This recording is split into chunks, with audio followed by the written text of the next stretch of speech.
Hello everyone and welcome back to the Northern Lights SMP. I wanted to start this episode by showing you the progress we've been making over the last few episodes, and this area is really coming together. You can see it stretches from the custom tree over there all the way to the edge of the lake on the other side, pretty much the full width of the view here. And I feel like the whole thing is just looking fantastic, and I really want to add in some more detail and some more buildings around the lake for this episode. So the plan is for this episode to work on this area down here. I have laid out this 5x5 section here, which we will make another one of these trees like our nether portal. This little area here I think I will turn into a little water source in the mountainside or in the hillside and convert it into a river down into our lake as well. And then up here in this little flat area I think we will build another one of our starter houses, or another house in the style of our starter house I should say, up here, and then have a path that comes along here to connect to that house, and then round here over a little bridge and connect to this house. So that is the plan for this episode, and yeah, let's get started. So we have this little kind of cave area here, and I think I want to open it up a little, similar to how we did in our single player world, and to make little water source from maybe here, block off the back, and have this as like the start of the river that goes down into our lake. But one block I particularly want for this is dripstone, and we are pretty low on dripstone, to be honest. Here in our little automated farming area we have a small dripstone farm, but it really isn't that efficient, and I don't particularly want to spend most of my time AFKing at that farm to gather dripstone. We do have a little bit in our stocks, but not nearly enough. And so I think the first thing we'll do in this episode is go find a dripstone cave and get ourselves some dripstone. So we are here at Callie's base, and this is an incredible build. This is her creeper farm, I believe, and it is looking fantastic, and I would highly recommend, if you haven't already, go check out Callie's channel. The link will be in the description. But the reason I'm over here is that Callie is built on top of a dripstone cave, and she's given me the permission to go in and grab some dripstone, so let's go sort some out. So I don't want to destroy all of the terrain, but there's a little bit here, and I'm not too sure if this is obvious to her with regards to her build. So I think I will just grab this stuff around here, and probably that will be maybe we'll need to go deeper to grab some more as well. So we have 2 stacks and a bit, plus a lot more of the pointed dripstone. I think for this build today it'll be enough, but we might have to come back and delve deeper into Callie's caves around here to grab some more dripstone. This place is full of it, and yeah, you know what, I'll just take this stuff here. She'll never know. Perfect. Our dripstone supplies are looking a lot better now. Maybe not as good as they should be, but at least good enough for today's episode. So the first thing we want to do is work on this little water source area. So I've gathered some resources, so let's jump right into the build. To start with, we need to take out this area a little bit more so that we can terraform it how we want. Just taking out a layer or two. I'm working on some vague shapes to start with, which we can detail in later. We need an edge that isn't dirt, I think, so we'll put in this stone one to start with, but maybe over time we can replace it for some other variants. Something like this should look pretty good. We should fill out the back as well, so that it's not just straight empty into the other part. I like this kind of dip in it, so I'm going to extend this out a little more. This, and then I think, yeah, this definitely shouldn't be dirt. Yeah, I think that could be a really nice start to it. We can also peel back the top a little bit in places. I think it's time to start to add in some variation. So we've got some mossy, some stone, some cobble, and we're just going to add that in. I think we should add some andesite in to give it a little more different color, different texture in places. We can add in some stairs and some slabs to give the height difference. And we can do the same with some just regular cobble as well. Making sure that, yeah, we kind of change up the heights on things and add in a bit more texture where we want it. As we did with the lake, we want to add in some soil as well, just to give it a different kind of color, make it a bit more like dirt, I guess. We have some dripstone, some hanging roots, and some pointed dripstone that I think would look great when we add it in as well. And I think a couple of glowberries will be a great addition, especially to add that kind of pop of color and light to this area. And now I think it would be great to add the water source itself in, and I reckon right here, if we block off the back bit, we add a slab to it, and then we waterlog the slab, I think that could look really nice. And now we just need to go in and add some water sources to fill out this pond area. Yeah, I think something like that looks pretty nice. And in fact, I think what we should do is add, say, a lantern here and maybe one over in this little alcove. Perfect. So now that we have this little water source, I think it's about time we figure out how we get the water, or how the river is going to be shaped.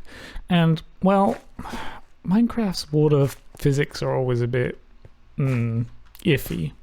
So I think what I kind of need to do is build it first, fill it with water, and then go in and detail it afterwards. So I think I really do like the shape I have here. And so what I might do is just try and get this shape working and hope for the best that it does end up succeeding. So let's just use our tools, clear a rough idea for a shape, and see what we come up with. So if we let this water out, what happens? I don't like that. But the rest is kind of okay, actually, so far. And then we get to this point. I mean, we have to fill in this bit with water sources, but I think that's kind of okay. Okay, well, then let's see what I can do with the rest of it. I definitely feel like this is too straight of an angle. So let's ease the curve a little.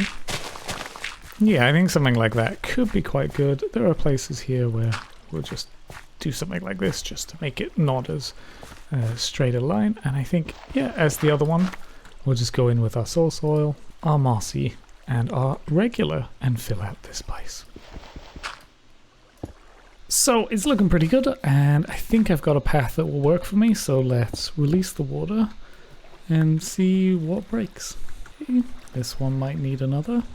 And maybe over there, we'll get rid of that one. Okay, cool. Well, let's start from this end and work our way back. Okay, well, yeah. Let's fly over to this jetty and see what it looks like. Oh yeah, no, I like that. I think that could be very cool. Yeah, let's check it from this side as well. Yeah, that looks very cool. All right, that is a nice little river. So now we have this lovely river in place, we're going to add in a couple of houses. At the top, we will add in something along the lines of our starter house. And at the bottom here, we're going to add in another one of these trees which contain our nether portal. Now, both of these designs you've seen before, and so what I'm going to do is build them off camera, but then I'll bring you back in for the detailing, like the paths, the bridges, and anything special. So welcome back everyone, and as you can see, we have progressed and built our little another kind of treehouse thing. I've added in a few more details than previous ones, added a second floor to this one, and yeah, surrounded with the standard sort of garden that we have in this whole area. And we have our path here that doesn't lead anywhere, and over the other side of the river, up here, we have taken our starter house design. And we have decided to use pot salt instead of the moss which we used originally, and we've kind of blended it into the hillside, I think, quite nicely. We've added some mushrooms in because, you know, that's what pot salt kind of triggers in my brain, is mushrooms instead of flowers. And we have another little path here that comes up from our main area, and it ends here, and we need to connect it to the other part of the path. And I think it needs a little bit of a bridge. And I thought, I've got some fun ideas, but let's do this one together. So my idea for this is to bring the path up here and kind of just bring it straight across this way, but through this bit of hillside. So it's in line, the ground is in line with the top here.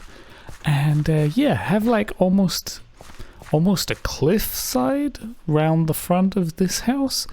So the one path curves round to the top of the house, and the other one almost through the hillside round to the bridge. So let's clear some space and see what we can figure out. So of course this is too kind of flat a shape for the wall.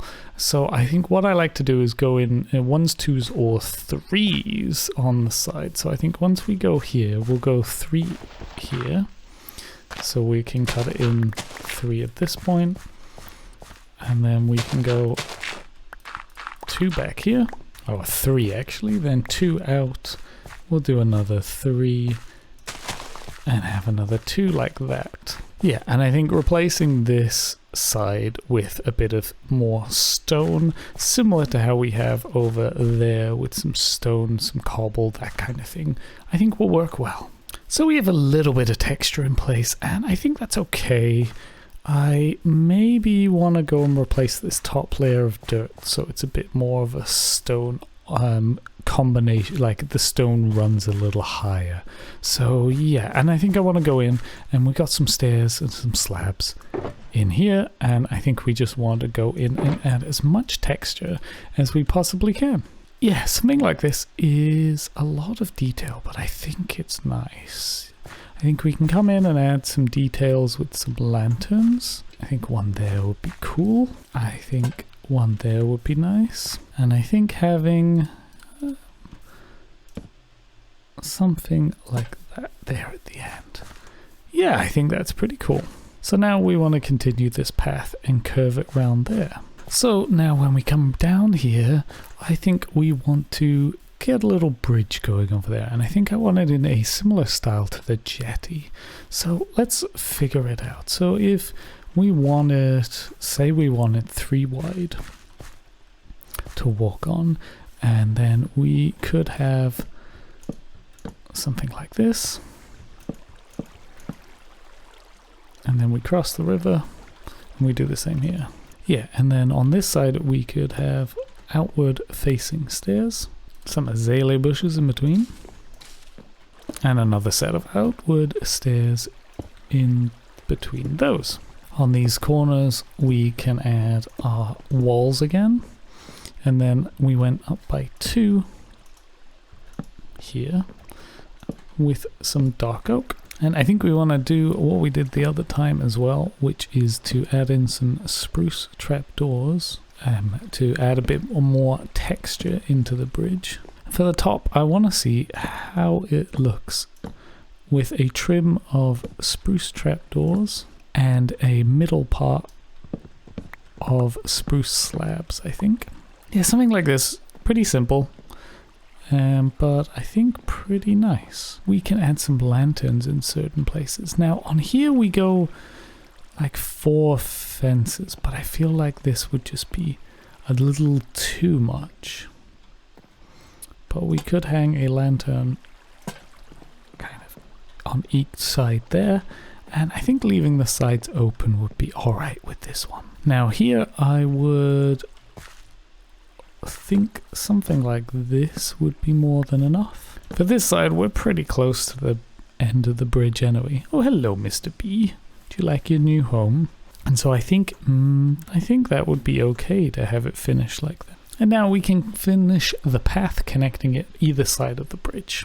So we have finished the build behind us. We've done our detailing. We've got our bridge and another treehouse. So let's take a look as we finish this episode. As standard, we've got our little pathway that comes up here. We have our leaves and lanterns, and we have this little cut out part of the landscape with some stone, and we've added some glow lichen in as well, and I think that looks cool.